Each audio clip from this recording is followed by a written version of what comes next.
हाँ बेटा, मोल के पास ऊपर चल रहे हैं। This is the fifth video and 14 तक हमने कर लिए थे, 15 से स्टार्ट करना है।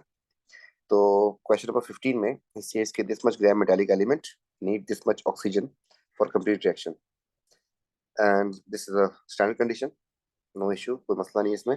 अगर चेंज होती तो पीवीआरआरटी लगाना पड़ता, फिर अभी तो नॉर्मल है ये, तो आरटीपी है ये। इस वक्त वन मोल जो वॉल्यूम होता है 24,000 सेंटीमीटर क्यूब होता है, तो वो चीज़। बहरहाल शुरू करते हैं। तो आपको नहीं पता मेटल के बारे में, तो मेटल लिख दिया एंड ऑक्सीजन लिख दिया। मेटल का तो बता दिया 1.15 ग्राम। ऑक्सीजन का मास जो है नहीं दिया उसने, इस तरीके से दिया। तो हमें पता है कि 1 मोल जो है ऑक्सीजन का वो 32 ग्राम होता है, और उसका वॉल्यूम जो होता है 24,000 सेंटीमीटर क्यूब होता है। तो आपके पास 300 सेंटीमीटर क्यूब का मतलब हो जाएगा एक्स ग्राम। तो पहले इसके मास निकाल लेते हैं। इसका मास अगर निकालते हैं तो that becomes 300 into 32 and divide by 24,000। इसका आंसर आ गया 0.4।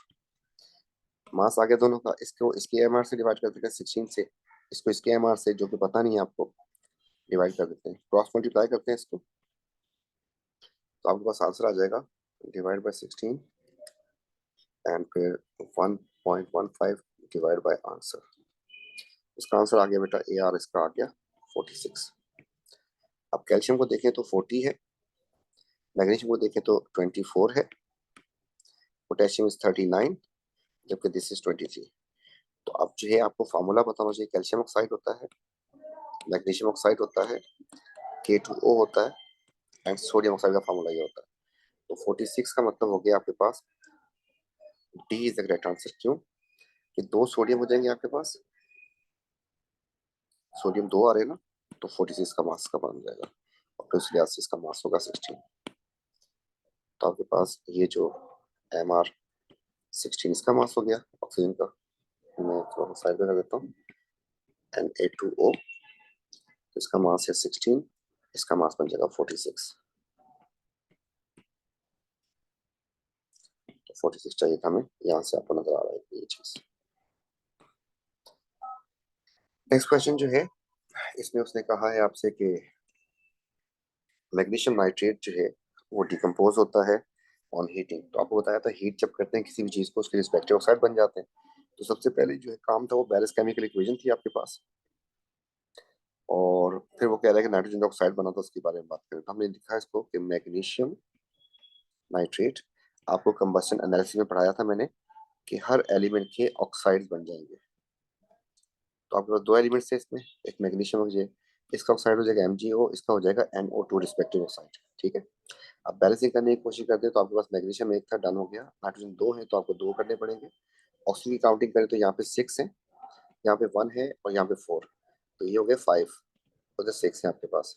तो आपको एक ऑक्सीजन लगानी पड़ेगी। तो ऑक्सीजन होती O2 है, तो आपको हाफ करनी पड़ जाएगी यहाँ पर। डन हो गया। अब वो कह रहा है आपसे कि अगर इतने ग्राम मैग्नीशियम नाइट्रेट लें, ये रहा, तो कितना एक्स प्रोड्यूस होगा। एक्स का मतलब है नाइट्रोजन ऑक्साइड, ये रहा। इसका उसने ग्राम दिया है, चले अच्छी बात है। इसके बारे में भी ग्राम है और ग्राम है, इसके बारे में भी ग्राम्स एंड ग्राम्स ही है उसने। तो इसके मोल कहता तो 1 लिख देता मैं, लेकिन मास कहा है, इसका मास हो जाता है 2 नाइट्रेट 120, तो 148 इसका MR बन जाएगा। इसका बन जाएगा 2 इंटू 32 एंड 46, एंड इसका आपके पास है 7.4 क्वेश्चन में, तो इसका बन जाएगा x। तो आपके पास इसका आंसर आ जाएगा 46 इंटू 2 फिर इंटू 7.4 एंड फिर डिवाइड कर देंगे 148 से, तो 4.6 इज आंसर, जो कि डी बन जाएगा। क्वेश्चन नंबर 17 क्वेश्चन में इट्स क्वाइट सिंपल। वो कह रहा है कि कितना सोडियम प्रेजेंट होगा 6 ग्राम सोडियम क्लोराइड में। Mass of sodium 10 gram sodium chloride. तो यू शुड नो कि एक सोडियम क्लोराइड का फार्मूला ये है, इसमें एक ही सोडियम होता है। फिर इसका जो है, अगर हम बात करें 1 मोल में 1 मोल, तो इसका मास की बात करनी है तो इसका होता है मास 58.5 ग्राम में, आपके पास 23 ग्राम होता है, तो 6 ग्राम में हो जाएगा एक्स। क्वेश्चन खत्म। तो 23 into 6 and divide by 58.5, तो 2.35 आ रहा है, 2.3535, आगे भी आ रहा है कुछ 8, तो 36 बन जाएगा this answer. Next question, question number 18। ये कह रहा है कि sports medal the surface area is 150 centimetre square, its mass increased by 0.216 gram silver.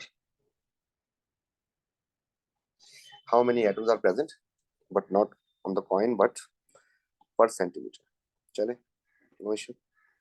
सबसे पहला काम, सिल्वर का अगर 1 मोल हो तो उसमें 6.02 एक्सपोनेंट 23 एटम्स होते हैं ऑफ 1 मोल सिल्वर। और ग्राम की बात करें तो इसका मास होता है 108 ग्राम में 6.02 एक्सपोनेंट 23 ग्राम्स होते हैं और एटम्स होते हैं। अगर आपके पास 216 ग्राम है तो उसको देंगे एक्स। तो पहले हमने पूरे कॉइन के एटम निकाल लिए, that is 6.02 exponent 23 into 0.216 and divide by 108। इसका आंसर आ रहा है हमारे पास 1.204 एक्सपोनेंट 21। तो ये है आपके पास टोटल 150 सेंटीमीटर में। तो 150 सेंटीमीटर स्क्वायर में आपके पास है 1.204 एक्सपोनेंट 21। तो पर सेंटीमीटर क्यूब मतलब 1 सेंटीमीटर क्यूब में हो जाएगा x डिवाइड बाय 150। आंसर आ रहा है 8.02 एंड द पावर इज 18। तो A is the correct answer. Question 19, what will have this much oxygen atoms लिख दिया उसने, ठीक है जी। अच्छा, तो हमें एटम्स काउंट करने हैं। आपको पता है कि अगर 6.02 23 एटम्स हो वो होता है 1 मोल। तो आपके पास उसने दिया है 9.03 एक्सपोनेंट 23 एटम्स, तो हम एक्स के मोल्स निकाल लेते हैं। तो ये बन जाएगा हमारे पास 9.03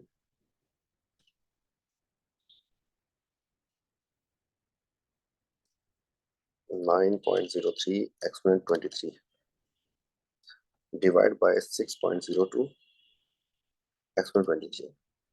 तो बेटा मोल्स आ गए इसके 1.5। शुरू करते हैं फिर। एल्यूमिनियम ऑक्साइड का फार्मूला होता है Al2O3। तो आपको पता है कि अगर इसका एक हो उसमें ऑक्सीजन होते हैं 3। तो अगर ये एक हो तो ये 3 ऑक्सीजन के एटम इसमें आ रहे हैं। अगर आपके पास 0.25 हो तो इसका एक्स हो जाएगा, इसका आंसर आ जाएगा 0.75, जो कि नहीं है, हमें ये निकालना है, इतने होने चाहिए। दूसरे वाले में चलते हैं। सल्फर डाइऑक्साइड SO2 होता है, इसके 1 मोल में 2 ऑक्सीजन के एटम होते हैं। अगर इसका 1 मोल हो इसके 2 एटम होते हैं ऑक्सीजन के, आपको नजर आ रहे हैं तो ठीक है। तो आपके पास अगर इसकी हो 1.5, इसका एक्स क्रॉस मल्टीप्लाई करें, सॉरी 1.5 नहीं गलत बोल दिया हमने, कितना दिया इसने 0.75 दिया, 0.75 इसका एक्स, इसका आंसर आ जाएगा आपके पास 1.5, जो कि मैच कर गया तो B is the correct answer. इस तरीके से आप सल्फर उसको भी चेक कर सकते हैं, करना हो तो क्वेश्चन चेक करके कर देगा। Question number 20, 2 gram nitrogen measure 15। ये क्वेश्चन जो है रिपीटेड है, मैं दिखा देता हूँ आपको, पिछली वीडियो में गुजरा है ये, तो आई गेस कहीं पे गुजरा है ये रहा क्वेश्चन नंबर 4 जो था, ठीक है। इसलिए इसको हम नहीं करवा रहे अभी। सेम क्वेश्चन है, 15% का यूज हुआ था। नेक्स्ट क्वेश्चन जो है वो आपसे कह रहा है कि इतने ग्राम एल्यूमिनियम का कंपाउंड था एक्स, उसको पानी से रिएक्शन करवाया, सिंगल हाइड्रोकार्बन बना एंड बंद कर दिया उसको, वाटर एंड कार्बन डाइऑक्साइड बन गई, the volume of carbon dioxide is this much. Keep in mind कि अगर आप जो है एल्यूमिनियम के किसी कंपाउंड को, जो आपके पास ऑप्शन दी है उसके साथ सी लगा हुआ है, एक्स और वाई पता नहीं है, इसका आपने पानी से रिएक्शन करवा दिया, फिर आपके पास कोई हाइड्रोकार्बन बन गया CXHY, उसको आपने जला दिया, कंबस्ट कर दिया, उससे आपके पास कार्बन डाइऑक्साइड बन गई। तो बेटा कार्बन का सोर्स आपके पास आ कहाँ से रहा है? इधर से आ रहा है ना। तो अब जो है इससे हम कार्बन डाइऑक्साइड के मास से हम कार्बन का मास निकाल लेंगे। तो आपको पता है कि यहाँ पे दिया उसने सेंटीमीटर क्यूब, तो हमने लिखा कि 1 mole carbon dioxide is equal to 24,000 centimetre cube, इतना होता है। ठीक है, तो आपको पता है कि अगर एक कार्बन डाइऑक्साइड उसमें एक कार्बन होता है, मास कार्बन का निकालना है, तो आपको पता है कि इसका अगर 24,000 सेंटीमीटर क्यूब लेंगे, उसमें आपके पास सिर्फ 12 ग्राम कार्बन होगा। अगर आपके पास इसका वॉल्यूम कितना दिया 108, तो इसका मास हो जाएगा कार्बन का इतना। तो 12 into 108 and divide by 24,000, the answer is 0.054. This is mass of carbon and this is total mass of aluminium and carbon. This is aluminium plus carbon का मास ये रहा। तो आपने यहाँ पे लिखा कि एल्यूमिनियम रेशियो कार्बन, कार्बन का मास आ गया 0.54, एल्यूमिनियम का मास जो है आप टोटल में से माइनस कर देंगे तो एल्यूमिनियम का मास आ जाएगा। कह रहे हो पॉइंट में, तो इन दोनों का मास मिला के इतना है और कार्बन का आपको पता चल गया। तो Al प्लस सी जो है वो आपके पास है 0.216 एंड सी आपको पता है कि 0.054 है। तो इसको एक्स कर दे तो आपके पास माइनस करके इसका मास आ जाएगा। इसको मैं माइनस कर रहा हूँ, -0.216, तो ये आ गया 0.162। फिर क्या करना होता है एम्पिरिकल फार्मूला निकालने के लिए, इसके AR से 27 से, इसको इसके AR से 12 से डिवाइड बाई 27, तो इसका आंसर आ रहा है 0.162 डिवाइड बाई 27, इसका आंसर आ गया 6.0 एक्सपोनेंट -23, उसका आ जाएगा 0.054 divide by 12, the answer is 4.5 exponent -3, छोटी वैल्यू से डिवाइड कर देंगे दैट इज 4.5 एंड इसको भी छोटी वैल्यू से डिवाइड कर देंगे 4.5, इसका आंसर 1 आ जाएगा। तो 6 एक्सपोनेंट -3 डिवाइड बाय आंसर, इसका आ रहा है 1.33। आपको बताया था कि 0.33 आ जाए तो 3 से मल्टीप्लाई कर देंगे तो it will become 3.99, actually 4 and this will become 3। तो आपके पास हो जाएगा Al4 एंड C3। तो D is the correct answer. Which formula represent the empirical formula of a compound? empirical formula होता है जो डिवाइड ना हो सके। इसका आपको पता है कि इसको डिवाइड कर सकते हैं 6 से, तो ये CH2 बन जाएगा, इसको 2 से डिवाइड कर सकते हैं, ये HO बन जाएगा, इसको 2 से डिवाइड कर सकते हैं, तो ये CH2O बन सकता है, इसको हम नहीं डिवाइड कर सकते, तो यही इसका empirical formula. Greatest percentage by nitrogen, nitrogen की परसेंटेज किस पे ज्यादा होगी? चलें सबसे पहले इनकी MR लिख लें। तो MR इसका है 80, इसका हो जाएगा आपके पास 96 प्लस 36 132। इसका निकालेंगे MR तो ये भी बन जाएगा आपके पास 132, इसका MR 60 होता है। परसेंटेज निकालने के लिए नाइट्रोजन के इसमें 2 एटम है पहले वाले में, तो 2 इंटू 14 अपॉन 80 इंटू 100। सिमिलरली दूसरे वाले में नाइट्रोजन 2 है, तो 2 into 14 divide by 132 into 100। Solve भी करना शुरू करते हैं साथ साथ, 28 डिवाइड बाई 80, इसका आ रहा है आपके पास 35%। दूसरे वाले में आपके पास आ रहा है 28 डिवाइड बाय 132, तो 21.21%। ठीक जी, नेक्स्ट वाले में चलते हैं, तो इसमें भी 132 ही आ रहा है, दो ही नाइट्रोजन के एटम है, तो आपको सेम काम करना है, 2 × 14 एंड डिवाइड बाई 132 × 100। इसकी परसेंटेज भी सेम आएगी, दोनों का सेम है डिनोमिनेटर और न्यूमरेटर। और लास्ट वाले में आपके पास आ रहा है, दो नाइट्रोजन के एटम है, तो 2 × 14 डिवाइड बाई 60 × 100। तो इसको सॉल्व करते हैं, तो 28 डिवाइड बाई 60, तो ये आ रहा है 46.66%। ठीक है, तो इसकी परसेंटेज आपके सामने, दोनों की ये आ रही है, इसकी ये आ रही है, और इसकी लास्ट वाले की ये आ रही है। तो सबसे ज्यादा जो परसेंटेज आ रही है, ग्रेटेस्ट बोला था उसने, तो ग्रेटेस्ट में आपके पास आ जाएगा आंसर डी। नेक्स्ट क्वेश्चन जो है 24 में वो कह रहा है कि इतने मोल सोडियम कार्बोनेट के यूज किए हाइड्रोक्लोरिक एसिड, और कौन कौन सी बात ठीक है, चेक करते हैं इसको। तो इसके बारे में जो इन्फॉर्मेशन है उसने दी है मोल्स में, तो मैंने मोल लिख दिया और मोल लिख दिया। वो कह रहा है कि इतने कार्बन डाइऑक्साइड बनेगी। दूसरी चीज रेट करनी कार्बन डाइऑक्साइड, इसके बारे में वॉल्यूम दिया है centimetre cube and centimetre cube में, ये लिख दिया हमने। अच्छा, इक्वेशन से इसका एक मोल अगर हो और इक्वेशन से इसके सेंटीमीटर क्यूब बन जाएंगे 24,000 सेंटीमीटर क्यूब। तो आपके पास मोल जो दिए हैं उसने क्वेश्चन में, दैट इज 0.025, इसका हो जाएगा एक्स आंसर। तो आपके पास आ जाएगा 24,000 इंटू 0.025, 600 आ रहा है इसका आंसर, और 600 इधर भी आ रहा है। पहली बात ठीक हो गई। दूसरी बात, this much hydrochloric acid needed, ये आप वॉल्यूम जो है सोल्यूशन का वॉल्यूम है, ठीक है। फिर शुरू करते हैं, तो इसके बारे में इंफॉर्मेशन जो है वो आपको मोल में दी है, मोल एंड मोल।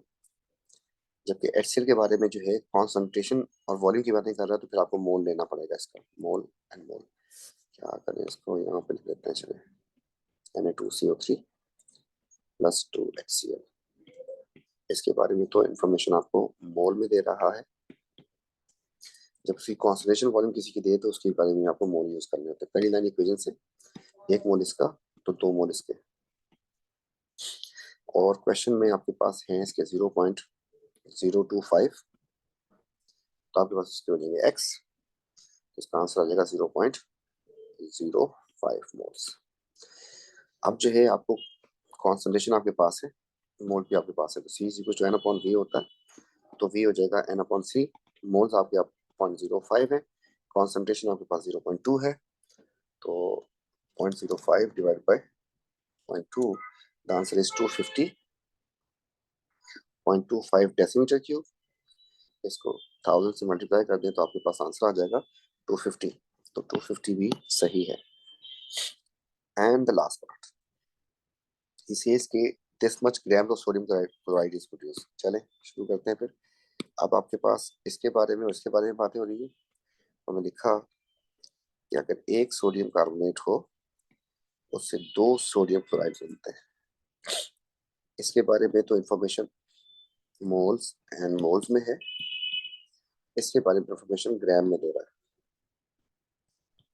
तो हमने लिख दिया। फिर इसका एक अगर मोल हो तो इसका मास हो जाता है 2 × 58.5, और अगर आपके पास 0.025 मोल्स हो, इसका हो जाएगा x, तो 58.5 × 2 × 0.025, इसका आंसर तो आ रहा है 2.925।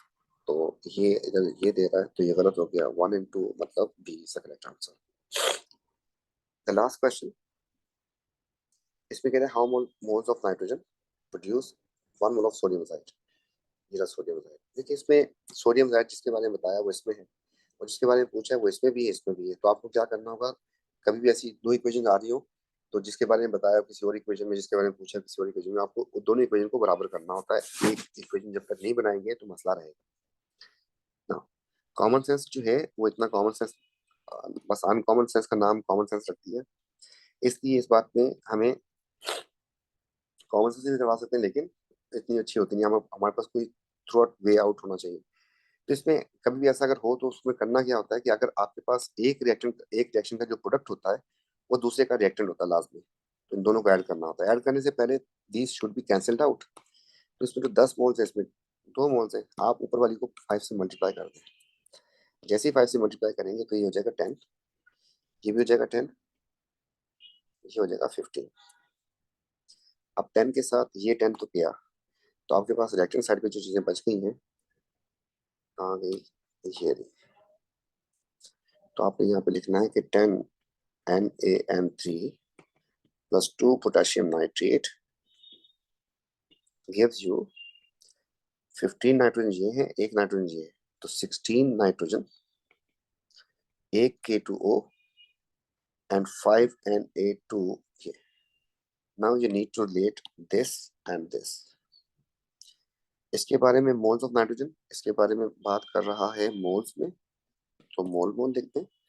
इसके बारे में भी मोल में ही बात कर रहा है, तो मोल एंड मोल लिखते हैं। इक्वेशन से पहली लाइन, इसके अगर 10 मोल्स हो तो इसके 16 बनते हैं, और वो कह रहा है 1 मोल अगर हो तो x, आंसर आ जाएगा 1.6, तो बी इज राइट आंसर। तो इंशाल्लाह मिलते हैं नेक्स्ट वीडियो के साथ, नेक्स्ट टॉपिक के साथ। थैंक यू, टेक केयर, अल्लाह हाफिज।